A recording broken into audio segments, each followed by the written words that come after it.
So in the beginning, I started looking and analysing the conventions of typical magazines. I noticed that, like film action magazines, even though they followed many conventions and included the traditional ones, such as mastheads, colour schemes, barcodes, date and price, these magazines have also broken some conventions. They included too many cover lines that cluttered the page, in my opinion, and they are all in different kinds of fonts, which is complicated for the audience because they are confused on what to focus on. So then I started to look at popular film magazines. In particular, I looked at Empire. Empire is a British film magazine that are known for their unique regular features. The thing that drew me close to these magazines were their limited edition. Their limited edition is normally a main image as the whole background of a front cover page. It still includes some conventions such as date, issue number, barcode, and mastheads.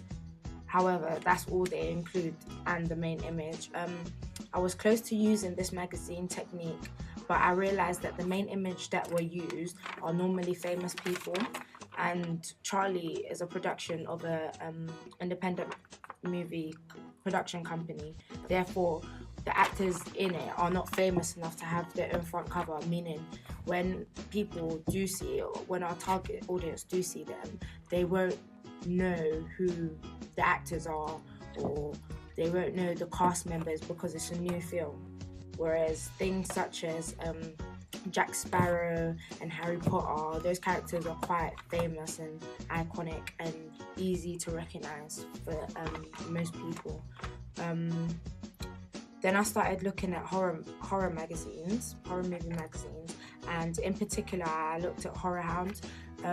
Horror Hound is also a popular film magazine, but a popular horror movie magazine.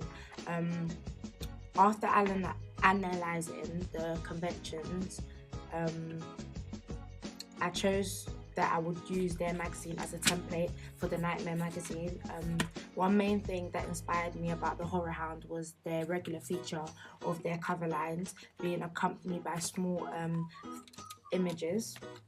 And I thought that was a great way to, interest the audience, and a great way for audience, because sometimes, especially the target audience for the movie Charlie they're quite a young audience, so it's easy if the pictures, not to, demean them in any way, but I think the images help in the sense that sometimes some people don't know what things are, but when they see the image, they know what things are talking about, so they can also get a slight insight of what would be inside the magazine.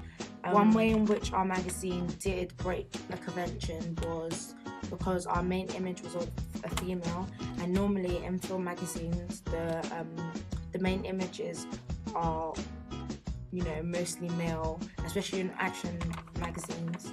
A way in which we did follow a convention was we did use cover lines, but they were also accompanied by images.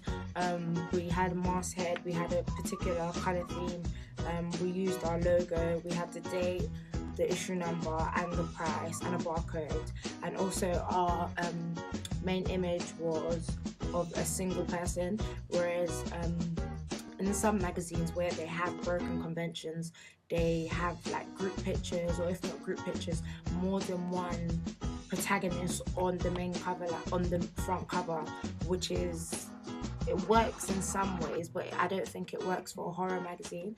And in particular, the horror magazines that I've been looking at, you can see that there's always one person on the main cover line, on the main front cover, because in horror films there's always, there's most of the time one villain.